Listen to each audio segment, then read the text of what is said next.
Hi friends, అందరు ఎలా ఉన్నారు? ఈరోజు ఒక బిగ్ బాస్ చరిత్రలోనే ఒక అద్భుతం జరగబోతుంది. ఆ గేట్ తీసి బిగ్ బాస్ అందరినీ బయటకు వెళ్ళమన్నాడు. అలాగే రెడ్ గుడ్డు దొరికింది మన నిఖిల్కి. దానివల్ల ఏం జరిగిందనే అప్డేట్స్ అన్నీ మీకు ఇస్తాను. అలాగే ఓటింగ్ ట్రెండ్స్ ఎలా ఉన్నాయనే అప్డేట్ కూడా ఇస్తాను.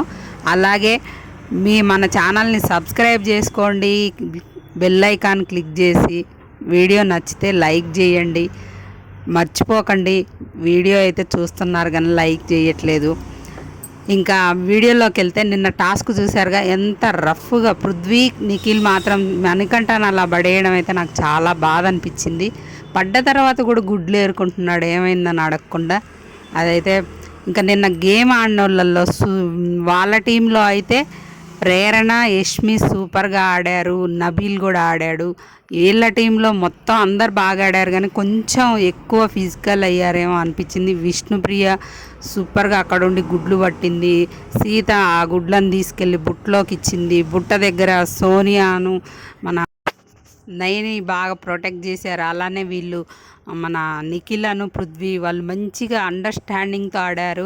వాళ్ళది అభయ్ టీంలో అయితే అభయ్ అయితే పూర్తిగా డిసప్పాయింట్మెంట్లో, వాళ్ళు గేమ్ ఆడకుండా ఒక సైడ్కి కూర్చున్నాడు. ఆదిత్య గారన్న కొంచెం ట్రై చేశారు. ఆ అమ్మాయి యష్మి అను ప్రేరణ సూపర్గా దూకి ఆడారు, చాలా బాగా కలెక్ట్ చేశారు. అభయ్ అయితే డల్గా అనిపించాడు. వాళ్ళ ఫస్ట్ నుండి అటాక్ చేద్దామని చెప్పిందే అభయ్. వాళ్ళు అటాక్ మోడ్లోకి వెళ్ళారు. ఫస్ట్ నుండి గుడ్లు ఏరు తెచ్చుకోవడం కాకుండా వీళ్ళు అలా వెళ్ళారు. వీళ్ళు కొంచెం ఎక్కువ ఇదయ్యారు, నిఖిలను పృథ్వీ అనిపించింది. ఇంకా ఈరోజు జరగబోయేది ఏంటంటే, బిగ్ బాస్ చరిత్రలోనే ఫస్ట్ టైం అందరినీ బిగ్ బాస్ ఇంట్లో నుండి బయటికి బొమ్మని గేట్లు తీయడం అనమాట. దానివల్ల ఏం జరిగింది, ఎవరి వల్ల జరిగింది అనేది ఇప్పుడు ఎవరి వల్ల జరిగి ఉంటుంది. బిగ్ బాస్ నిన్న బెలూన్స్ టాస్క్ దగ్గర నుండి బిగ్ బాస్ సోనియా తప్పేం లేదంట, కానీ బిగ్ బాస్ తప్పు ఉంది అనడం, వాళ్ళ టీం కూర్చోబెట్టి మనం ఏ పనులు చేయొద్దు, మనం ఎవరికి వండి పెట్టొద్దు, మనం వాళ్ళ పనులు వాళ్ళే చూసుకుంటారు, అసలు బిగ్ బాస్ మనకు ఫుడ్ పంపిస్తాడో లేదో చూద్దాం, ఇవన్నీ ముందే ఊహించుకొని ఎందుకు బిగ్ బాస్ ఒక్క నాన్ వెజ్ తప్ప వీళ్ళకి గుడ్లతో సహా పంపించిండు ఫుడ్డు. ఇంకేంటి ముందే ఊహించుకొని బిగ్ బాస్నే క్వశ్చన్ చేయడం, బిగ్ బాస్కి ఎదురు మాటలు. ఈసారి సీజన్లో అయితే ఒక్కళ్ళు కూడా భయం లేదు బిగ్ బాస్కి. ఇంతకుముందు గజగజా ఉనికేటోళ్ళు బిగ్ బాస్ అంటే. హాల్లో కూర్చోండి అందరూ అంటే లేటుగా రావడం, తీరుగా భయం లేకుండా నెమ్మదిగా రావడం, ఎవరు ఇష్టం వచ్చినట్టు వాళ్ళు రావడం, అంత లేజీగా ఉన్నారు. బిగ్ బాస్ అంటే భయం లేకుండా తయారయ్యారు. బిగ్ బాస్ మొత్తానికి అందరికి షాక్ ఇచ్చి షేక్ అయ్యేలా చేశాడు. ఇంగ్లీష్ ఎక్కువ మాట్లాడడం. ఇప్పుడు విషయంలోకి వెళ్తే, ఎవరైనా చీప్ కావాలని అక్కడ అందరు తాపత్రయపడుతున్నారు. నేనైతే బాగుండు, నేనెందుకు కాలేదు, నేనెందుకు అర్హుడిని కాదని వాదించుకుంటున్నారు కదా.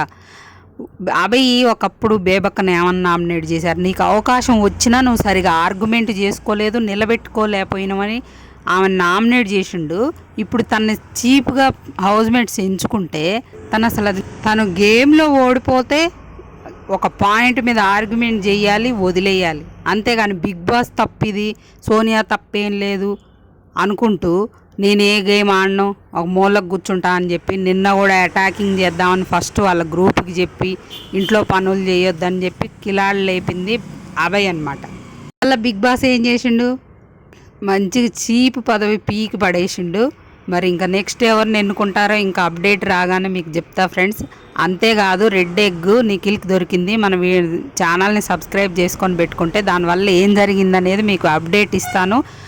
ఇంకా అంతేకాకుండా గేట్లు తీసి అందరు మీకు ఎవరికైతే ఇష్టం లేదో ఆడడం, సరిగా ఆడకుండా అన్నీ నెగ్లెక్ట్ చేస్తున్నారు కాబట్టి బయటికి పోండి అని గేట్ తీశారంట. ఆ న్యూస్ అయితే మన దగ్గర ఉంది. ఓటింగ్ చూస్తే విష్ణుప్రియ టాప్లో ఉంది, సెకండ్ ప్లేస్లో మణికంఠ ఉన్నాడు. విష్ణుప్రియకైతే ఫ్యాన్ బేస్ ఉంది కాబట్టి టాప్లో ఉంది. తర్వాత మణికంఠ అది సెకండ్ ప్లేస్లో ఉన్నాడు. ఆ తర్వాత సీత ఉంది, ప్రేరణ ఉంది, తర్వాత పృథ్వీ ఉన్నాడు, తర్వాత నిఖిల్ మన అభయ్ ఉన్నాడు, తర్వాత యష్మి ఉంది, తర్వాత లాస్ట్ ప్లేస్లో నైనిక కనపడుతుంది. ఈ వారం నైనికకి అభయ్ చేసిన ట్విస్ట్లకి మరి ఎవరిని పంపిస్తారో. నైనిక మాత్రం డేంజర్ జోన్లోనే ఉంది. ఎవరైనా ఉంటే ఓట్లు వేసుకొని సేవ్ చేసుకోండి. ఇంకంతే ఫ్రెండ్స్, మళ్ళీ కొత్త అప్డేట్తో మళ్ళీ కలుద్దాం.